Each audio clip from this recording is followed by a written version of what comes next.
सभी बच्चों का स्वागत है। सभी बच्चों को हैप्पी होली। मैं हूं यशवर्धन सिंह, आपका अपना ज्योग्राफी एजुकेटर और टीचर।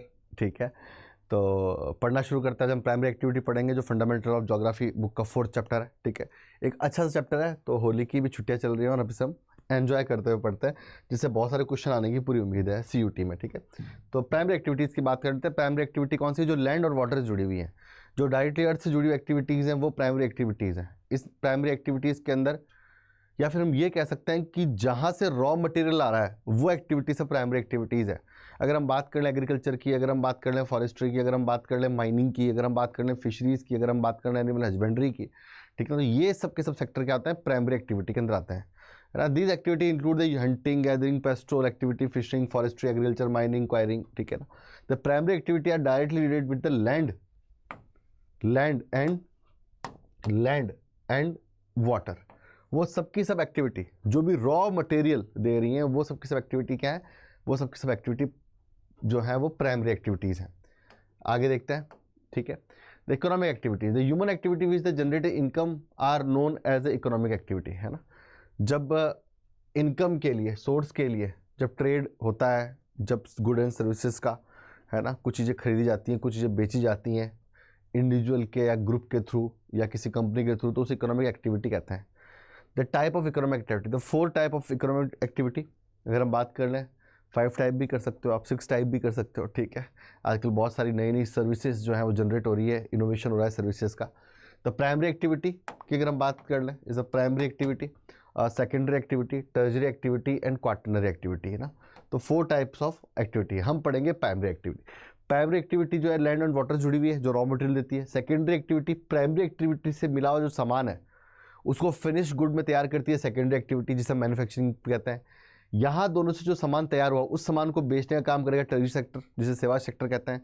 और इन सब के बारे में जो नए नए विचार देंगे, जो नई नई पॉलिसीज़ बनाएंगे, जो नए नए आइडिया जनरेट करेंगे, उसे करेंगे क्वाटरनरी एक्टिविटीज़। ठीक है, तो चारों एक्टिविटी एक दूसरे से जुड़ी हुई है भाई। The primary activity, hunting and gathering, the earliest human being were developing and upon their the immediate environment. ठीक है ना, the subside of the animal hunting, gathering, edible plants. ठीक है, तो शुरुआत के अंदर जो प्राइमरी एक्टिविटी तो क्या थी? जानवरों का शिकार करना। और जानवरों का शिकार करना जो था वो क्यों था? अपनी जो है वो फूड की नीड को जो है वो पूरा करना, सबसे इम्पोर्टेंट बात। अपने तन को ढकने के लिए, अपने शरीर को ढकने के लिए कपड़े, और उनकी खालों से बड़े बड़े जो है तंबू बना करके रहना। ठीक है, साथ के अंदर ही जो प्लांट्स है वो उनकी मेडिसिन का भी सोर्स होते थे, उनके फूड का भी सोर्स होते थे, और उनके लिए फ्यूल का भी सोर्स होते थे। उसी लकड़ी से वो जला करके आग पैदा करते थे। ठीक है, the type of animal plus the catching a fish for the coastal areas. ठीक है, ये हंटिंग एंड गैदरिंग जो है प्राइमरी एक्टिविटी का ही पार्ट है। The earliest people are the primitive tools such as arrows, twigs and these tools are made up to the stones. ठीक है, now the number of the animal killed was limited. उस समय सिर्फ उतने ही animal मारे जाते थे जितने की ज़रूरत है ना। बंदूकें तो थी नहीं, ऑटोमेटिक वेपनरी तो थी नहीं, ठीक है ना ही इतनी पॉपुलेशन थी। ठीक है ना, और टूल्स जो थे वो भी बहुत बेसिक टूल थे। तीर कमान हो गए, ट्विग्स हो गए, भाले हो गए, ठीक है ना, वो भी पत्थरों के बने हुए होते थे। ठीक है ना, okay. It is done by the primitive society, आदिम मनुष्य जो बहुत ही शुरुआती मनुष्य था। They depend upon the plants animal satisfy their food, shelter and clothing. के लिए वो प्लांट्स पर और एनिमल्स पर डिपेंड करते थे। ठीक है, आगे बढ़ते हैं। It's the required the very less amount of the capital investment in technology, है ना। उस समय पहली बात तो उस समय किसी भी तरह की कोई इकोनॉमिक अगर हम बात करें तो ऐसे करेंसी बेस्ड कुछ इकोनॉमी नहीं थी। ठीक है ना, बहुत छोटे से एफर्ट्स के थ्रू जो है वो सब कुछ कुल मिला करके मानव श्रम जो है, जो ह्यूमन लेबर है, वो इसका इस्तेमाल होता था। नो सरप्लस प्रोडक्ट्स, कोई सरप्लस प्रोडक्शन नहीं होता था, केवल जितनी ज़रूरत है उस परिवार को पालने की केवल उतना ही उत्पादन किया जाता था। ठीक है, area of the gathering the world, the high latitude zone like northern Canada, northern Eurasia and southern Asia, Chile. ठीक है ना, and low latitude zone are Amazon basin, tropical Africa, northern fringes, Australia, interior part and south east Asia. ठीक है, तो ये सब इलाके जो थे area of the gathering in the world, अगर हम बात कर लें और अगर इसको एक मैप से अगर अपन लोग समझने की कोशिश करें, अगर एक मैप से इसको समझने की कोशिश करें तो बहुत ही सिंपल हो जाएगा। यहाँ पर एक वर्ल्ड मैप से अगर मैं इसको आपको समझाऊं तो और आसान होगा। तो दुनिया का एक नक्शा ले लेते हैं, जिससे अपन इसे समझ सकें, ठीक है, इसको हम क्या कर सकें, इसको अंडरस्टैंड कर सकें, ठीक है। चले भाई वर्ल्ड मैप ले लेते हैं और उससे समझ लेते हैं इसको। वर्ल्ड मैप ब्लैंक,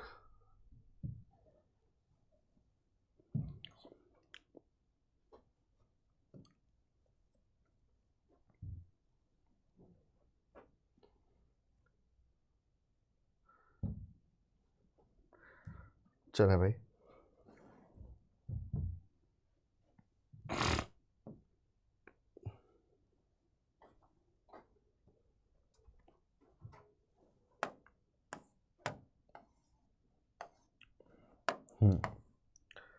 तो ये वाले जो इलाके हैं ये गैदरिंग के लिए फेमस है, ये वाले इलाके, ठीक है ना, ये वाले इलाके जो हैं ये गैदरिंग के लिए फेमस है, ठीक है ना, इकट्ठा करने को लेकर के, ठीक है। Basin, Amazon basin and all this thing, है ना। तो Canada, Eurasia, Chile, Amazon basin, Africa, Australia interior part, ये सब एरियाज फेमस हैं। द गैदर द लीव्स, पत्तियाँ और पेड़ों की छाल जो होती हैं, layer of the tree, nuts and the tree, medicinal uses and they sold in the market after the simple process, small process के बाद जो है उनको साफ़ सफाई करके और मार्केट में उनको बेचते हैं और मार्केट से अपनी अपनी ज़रूरी चीज़ें ले आते हैं, ठीक है। The bark preparing cocaine, leaves से preparing beverage, drugs and cosmetics, nut से जो है वो food and oils and making a rubber, gum and resin, ठीक है ना।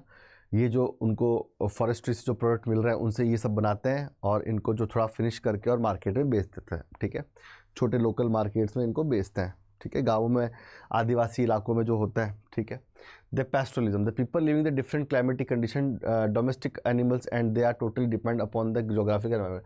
पैस्टोरलिज्म जो है वो उसे कहते हैं पशुओं को चराना, एक जगह से दूसरी जगह जाना। और इन लोगों को जो पैस्टोरलिज्म में लगे हुए होते हैं उन्हें क्या कहते हैं, उन्हें कहते हैं आपके ट्रांस ह्यूमंस, ठीक है। होता क्या है कि जानवरों की ज़रूरतों के मुताबिक वो अपने आप को ढाल लेते हैं। उनके जो जानवर होते हैं, जानवरों को आम भाषा में अगर मैं बताऊं, अपनी लोकल भाषा में रेवड़ बोलते हैं। तो जैसे जानवरों की डिमांड होगी चारे की, वो उसके अनुसार एक डिफाइंड टेरिटरी में जाएंगे, 200 किलोमीटर 300 किलोमीटर, जहाँ पर भी पानी होगा, जहाँ पर भी ग्रेजिंग के लिए चारा होगा, ठीक है ना, वहाँ जा कर के उनको वो चरवाएंगे, पैस्टोरलिज्म करवाएंगे। क्योंकि अगर पशु खाएगा तभी पशु उनकी ज़रूरतों को पूरा कर सकेगा। मांस की ज़रूरतें हैं, फूड की ज़रूरत है, ठीक है ना, उनको बेच करके पैसे कमाने की ज़रूरत है, डेयरी प्रोडक्ट है, तभी दे पाएगा। तो एक जगह से दूसरी जगह जाकर के अपने पशुओं को चरवाना जो है, ठीक है ना, वो ट्रांसह्यूमन करते हैं और ये चरवाने की प्रक्रिया जो है ये पैस्टोरलिज्म कहलाता है, ठीक है। ओके, नोमैडिक हार्डिंग, ठीक है ना। तो the people move from the one place to another along with their cattles, the movement depend upon the quality of the pasture और वाटर, है ना।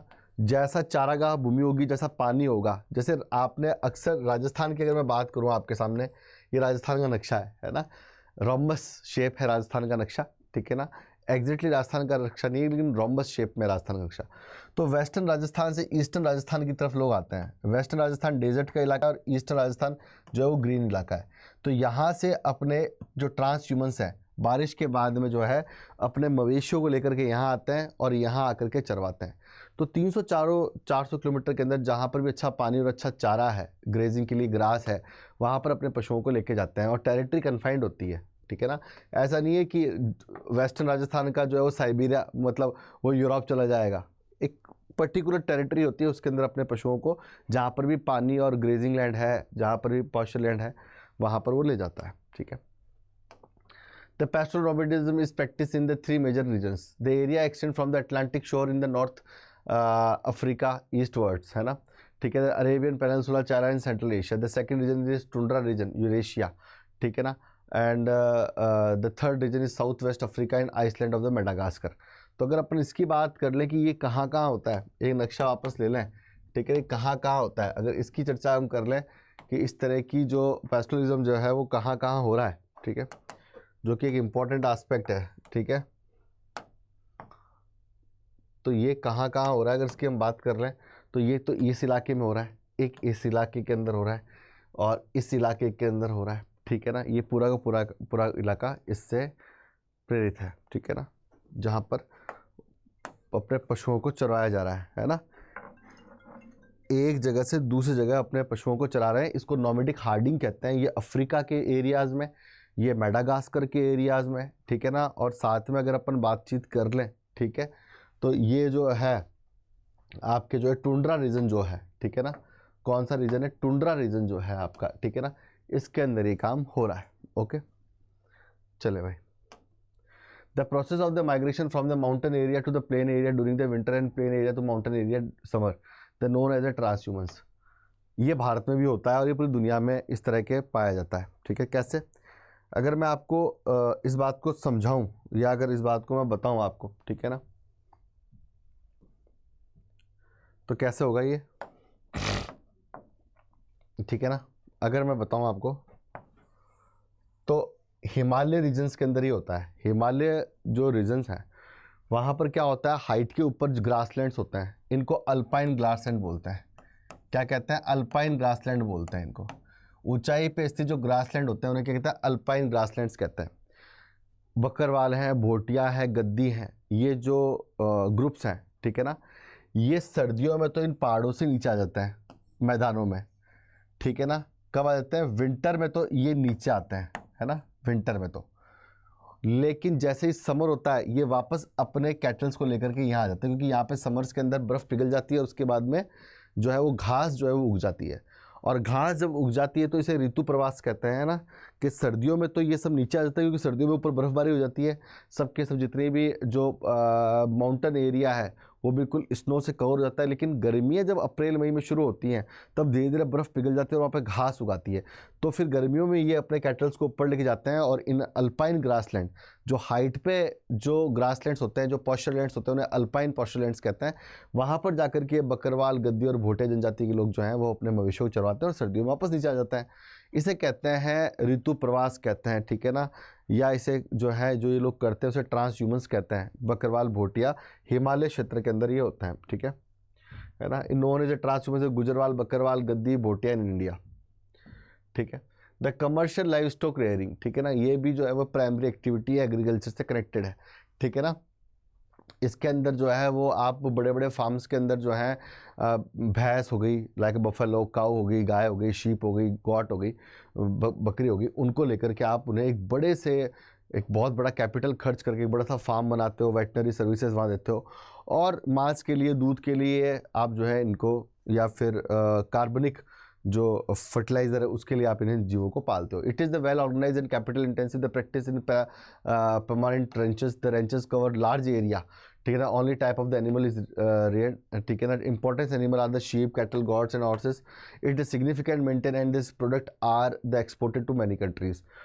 जैसे डेनमार्क की बात कर लें, कोपेनहेगन है, न्यूजीलैंड है, ठीक है ना, अर्जेंटीना की बात कर लें, कनाडा की बात करें, ऐसे बहुत सारी कंट्री है जहाँ पर कमर्शियल लाइव स्टॉक रेयरिंग हो रहा है और वो बड़ी मात्रा में जो है डेयरी प्रोडक्ट और मांस यानी मीट की जो है वो सप्लाई कर रहे हैं, ठीक है।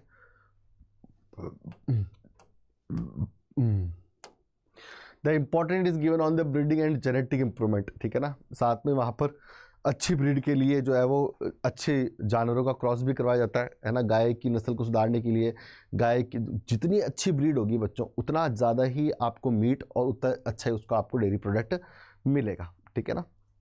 ये बात है, okay. The country are the New Zealand, Australia, Argentina, United States in America के अंदर लाइव स्टॉक रेयरिंग होती है, ठीक है।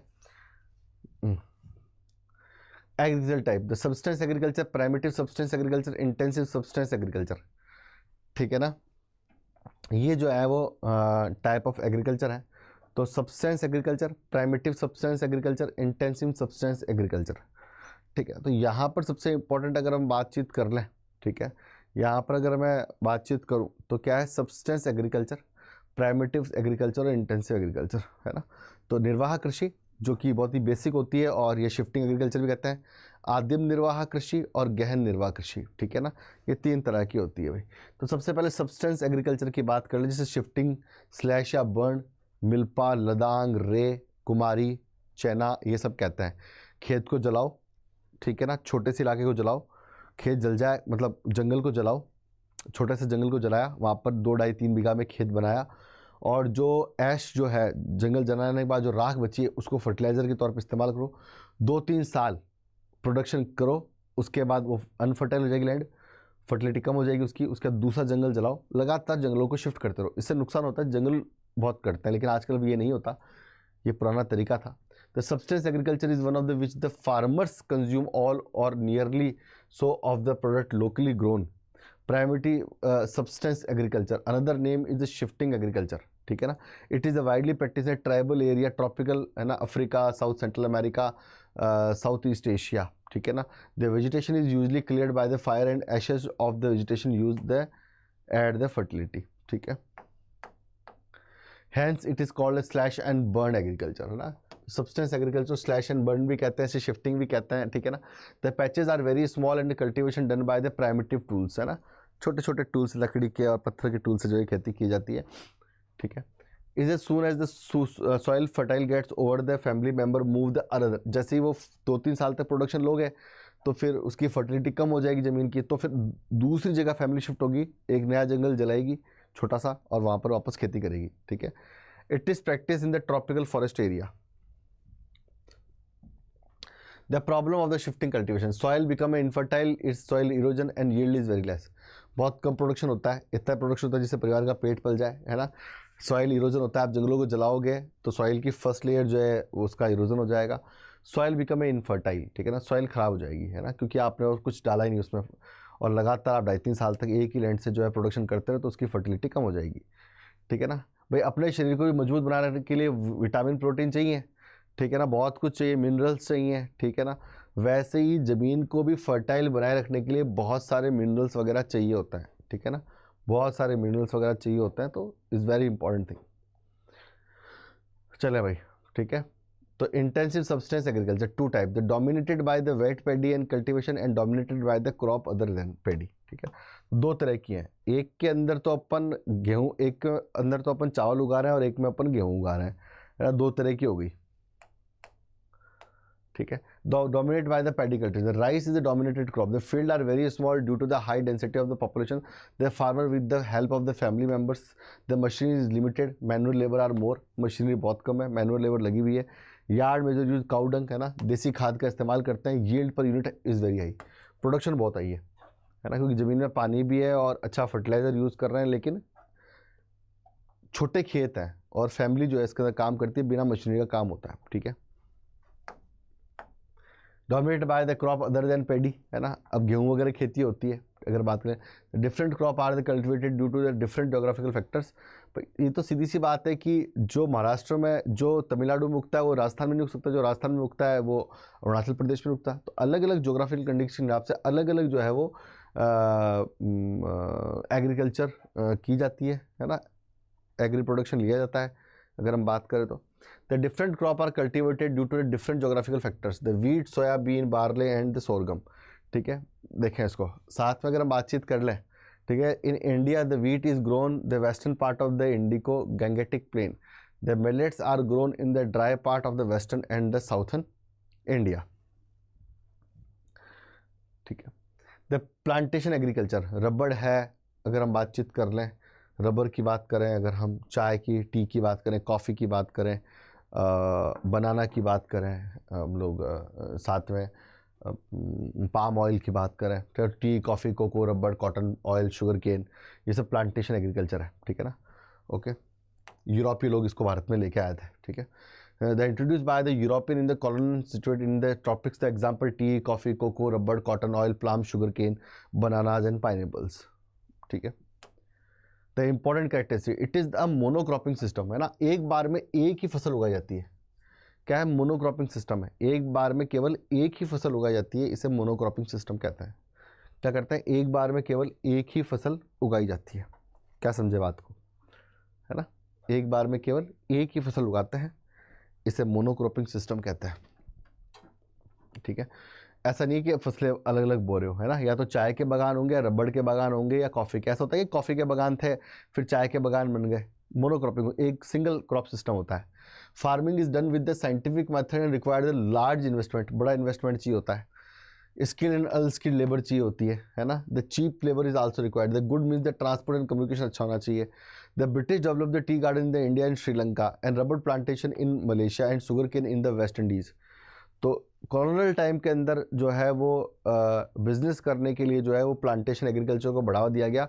और ब्रिटेन की जो कॉलोनीज थी, चाहे वो श्रीलंका हो, मलेशिया हो, ठीक है ना, या वेस्ट इंडीज़ हो या इंडिया हो, अलग अलग क्लाइमेटिक कंडीशन के हिसाब से अलग अलग तरह के प्लांटेशन को क्या किया उन्होंने यहाँ पर जो है प्रमोट किया। ठीक है, तो टी गार्डन्स इंडिया और श्रीलंका में हुए, है ना, रबर प्लांटेशन मलेशिया में कर दिया, शुगर केन वेस्ट इंडीज़ में, ओके, जो कि अटलांटिक ओशन में वेस्ट इंडीज़।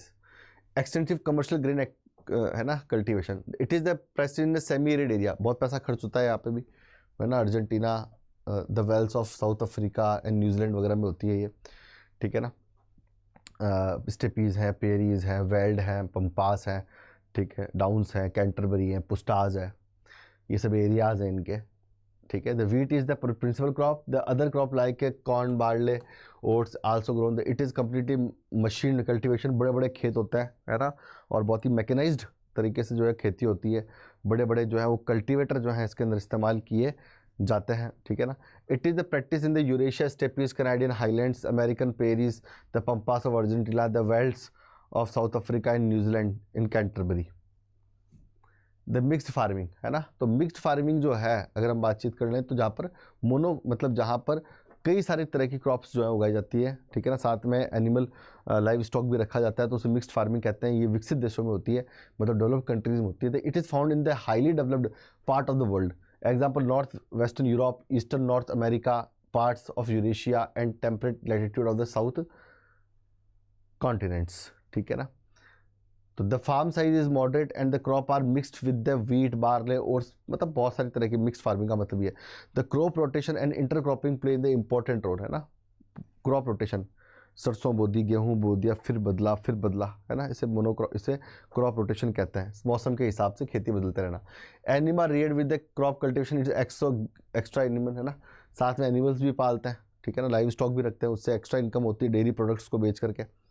तो it required very high capital, ठीक है, अच्छा फर्टिलाइजर चाहिए, मशीनरी चाहिए, है ना, ठीक है, special skill and expansion are the required to the farmers, है ना, एक्सपर्टीज़ होनी चाहिए, स्पेशल स्किल होनी चाहिए अगर आपको ज़्यादा प्रोडक्शन चाहिए तो इस तरह की खेती के अंदर, ठीक है।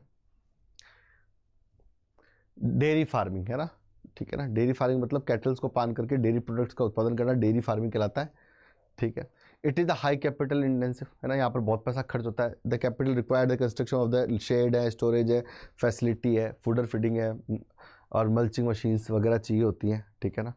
यहाँ पर जब आप बहुत बड़े बड़े रेंचेस के अंदर इस तरह से जब आप रखते हो जानवरों को, ठीक है ना, और जब उसे डेयरी फार्मिंग करवाते हो, दूध दही वगैरह चीज़ वगैरह बनता है उससे, ठीक है, पनीर वगैरह, तो यहाँ पर जो है वो पैसा खर्च होता है भाई, है ना, ठीक है, अच्छा बड़ा पैसा खर्च होता है। The emphasis the given on the cattle breeding, health care and the veterinary services, जानवरों को अच्छे से अच्छी ब्रीड बनाने के लिए, जो अच्छी ब्रीड होगी तो अच्छा दूध देगी, साथ में उनका ध्यान रखने के लिए वेटनरी सर्विसेज, वेटनरी डॉक्टर और वेटनरी स्टाफ चाहिए होता है, ठीक है। The practice mainly near the urban and industrial area, ये डेयरी फार्मिंग का होगी अर्बन एरिया के नज़दीक होगी। अर्बन एरिया में डिमांड है दूध की, दही की, पनीर की, चीज़ की, तो ये उनके पास में होंगे, बहुत पास में नहीं होंगे लेकिन 15, 20, 50, 100 किलोमीटर की रेंज में होंगे, ठीक है, जिससे शहर की डिमांड को कंप्लीट कर सके। इसलिए डेयरी फार्मिंग जो है अर्बन और इंडस्ट्रियल एरिया में जो है वो होती है, ठीक है।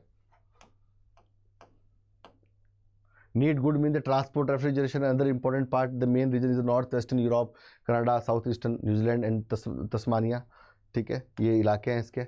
अब मेडिटेरियन एग्रीकल्चर, जो कि मेडिटेरियन जो है एग्रीकल्चर, अगर मेडिटेरियन एग्रीकल्चर की बात कर लूँ तो मेडिटेरियन एग्रीकल्चर जो है वो कहाँ है, यहाँ पर अगर मेनली अगर अपन बातचीत करें तो यहाँ पर जो है वो, अगर इसकी इम्पोर्टेंट बात अगर हम कर लें, ठीक है, तो यहाँ जो है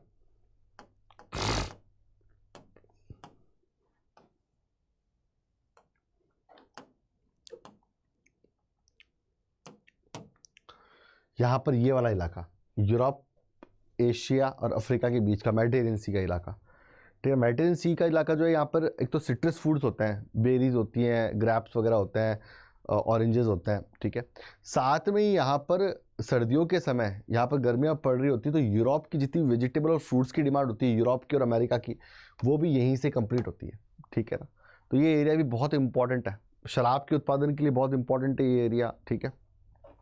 साथ में ही इन विंटर्स के अंदर यूरोप और यूएसए और कनाडा को भी जो है वेजिटेबल एंड फ्रूट्स की जो है सप्लाई यहीं से होती है, इसलिए मेडिटेरियन एग्रीकल्चर से कहते हैं। Practice the other side of the Mediterranean Sea, Europe and North Africa, the viticulture कहते हैं, ग्रेप जो प्रोडक्शन है उसे विटिकल्चर कहते हैं, ग्रेप एग्रीकल्चर को या ग्रेप कल्टीवेशन को।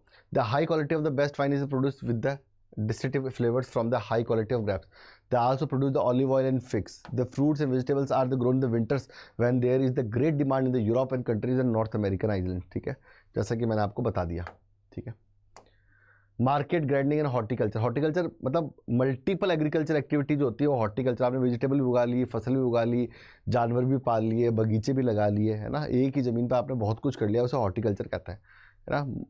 मल्टी लेवल जो आप प्रोडक्शन करते हैं। ठीक है, तो cultivation of the high value crops such as the fruit, vegetable, flowers, farmer are very small and the are located near the urban area, क्योंकि अर्बन एरियाज में ही सब्जियों की, फूलों की और इन सब की डिमांड होती है। Important given use the irrigation HUI seeds, high yield variety seeds use होता है, फर्टिलाइजर यूज होता है, insecticide, green house and artificial heating and cold disease इसके अंदर इस्तेमाल किया जाता है, क्योंकि कम इलाके के अंदर ज़्यादा से ज़्यादा जो है वो उत्पादन करना है। ठीक है,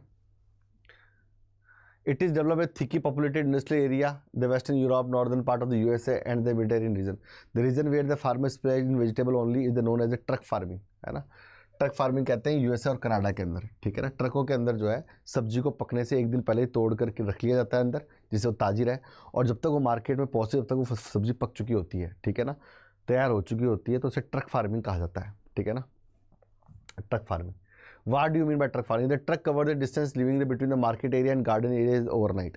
इसे ट्रक फार्मिंग कहते हैं, और इसलिए एक दिन पहले ही तोड़ लेते हैं जिससे सब्जी ताज़ा बनी रहे। ठीक है ना, ताज़ा सब्जी पहुँचेगी तो वो सही रहेगी। ठीक है ना। कोऑपरेटिव फार्मिंग, जब कई सारे लोग मिलकर के, लोगों के पास छोटे छोटे खेत होता है, किसी के पास 2 हेक्टेयर का खेत है, किसी के पास 1 हेक्टेयर का खेत है, किसी के पास 3 हेक्टेयर का खेत है, तो क्या करते हैं 8-10 लोग, क्योंकि अगर खेत छोटा है आपका तो आप या तो आपको मोनोक्रॉपिंग सिस्टम में जाना पड़ेगा, आप ज़्यादा कुछ प्रोडक्शन नहीं कर सकते हो। ठीक है, क्या करो, 15-20 किसान हैं, उन सब लोगों ने अपना खेत मिला लिया, अब खेत हो गया 100 हेक्टेयर का।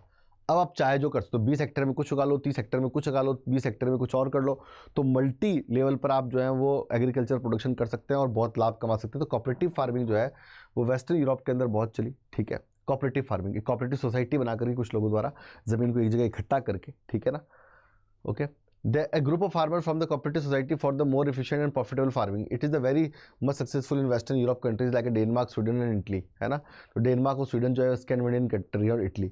The movement has been the successful in the Denmark. The every farmer is a member. ठीक है, ओके। द कलेक्टिव फार्मिंग, है ना, कलेक्टिव फार्मिंग गवर्नमेंट के द्वारा की जाती है, सभी खेतों को एक जगह रख करके। कलेक्टिव फार्मिंग को कॉलोन खोज कहते हैं, और ये जो है रशिया के अंदर पहली बार प्रमोट की गई। ठीक है, रशिया के अंदर। It is was the introduce the Soviet Union and improve the efficiency farming activity to boost the agriculture production self sufficiency. The farmer pool of the ऐसे कोलन खोज इसे कहते हैं, कोल खोज कहते हैं इसे, like a land, livestock and labour. However they can keep the small piece of the land for the family purpose, है ना। 50 बीघा खेत है, 45 बीघा खेत सरकार के पास चला गया है, आप मालिकाना हक आपका, लेकिन चला गया उनके पास, वहाँ वो प्रोडक्शन कर रहे हैं, और 5 छोटी ज़मीन आपने अपने यूज़ के लिए रख ली। कलेक्टिव फार्मिंग कहते हैं, है ना। ये रशिया में आई। कोऑपरेटिव फार्मिंग का ही स्कैंडिनेवियन कंट्रीज और इटली में। इटली स्कैंडिनेवियन कंट्री नहीं, is a Mediterranean country. The yearly target is fixed by the government and the output of the sold fixed price. The farmer have the pay tax to the government. Mining भी एक part है। Mining 2 तरह की होती है, एक तो open cast mining होती है, जब मिनरल्स सरफेस पे होते हैं तो ओपन कास्ट माइनिंग, है ना, ऊपर से खोदना शुरू करता है। लेकिन जब मिनरल्स बहुत गहराई में होते हैं तो आपको एक शाफ्ट बना करके अंदर जाकर ही खोदना पड़ता है। ओपन कास्ट माइनिंग सस्ती पड़ती है, जबकि शाफ्ट बना करके अंडरग्राउंड माइनिंग बहुत महंगी पड़ती है। अंडरग्राउंड माइनिंग में बहुत रिस्क है। ठीक है, देखते हैं, है ना। Mining, the factor efficient the mining activity, the physical factor इधर include the size, grade and the mode of the occurrence of the deposits. भाई माइनिंग को इम्पैक्ट करने वाले कौन कौन से फैक्टर्स हैं। अगर अच्छा खनिज है, बहुत बड़ी डिपॉजिट में खनिज है, मार्केट अच्छा है उसका, ठीक है ना, उसकी डिमांड है, उस तरह के खनिज को क्या कहेंगे, अगर अपन बातचीत कर लें तो वो उसको फिजिकल फैक्टर्स हैं जो उसको इम्पैक्ट कर रहे हैं। क्या कर रहे हैं, फिजिकल फैक्टर जो है जो उसको इम्पैक्ट कर रहे हैं। ठीक है, ठीक है। इकोनॉमिक फैक्टर है कि डिमांड है कि नहीं है। Type of the mining, surface mining open cast mining कहते हैं, और अंडरग्राउंड माइनिंग क्लोज्ड माइनिंग है। When the ore the deep below in the surface underground mining method, है ना। जब बहुत डीप होते हैं तो अंडरग्राउंड माइनिंग करते हैं, लेकिन जब सरफेस पे होते हैं तो ओपन माइनिंग करते हैं। Mineral are extracted through the pipes and passages the require lift, drill, hedges, vehicle and ventilation system. और problem of the closed mining या फिर अंडरग्राउंड माइनिंग की क्या है, very risky, chance of the poisonous gases, fire accident and roof collapse, पूरी की पूरी mine धंस जाती है नीचे, ठीक है ना। तो उसके नुकसान भी बहुत है, ठीक है, और महंगी बहुत पड़ती है अंडरग्राउंड माइनिंग, क्या पड़ती है, महंगी बहुत पड़ती है, ठीक है। तो आप अपना प्रतीक्षा बैच लें, आप जाएँ ऐप के अंदर और अपने प्रतीक्षा प्लस बैच को लें, ठीक है ना। तो खुश रहें, आबाद रहें, जिंदाबाद रहें, अपन नेक्स्ट क्लास में मिलेंगे, धन्यवाद।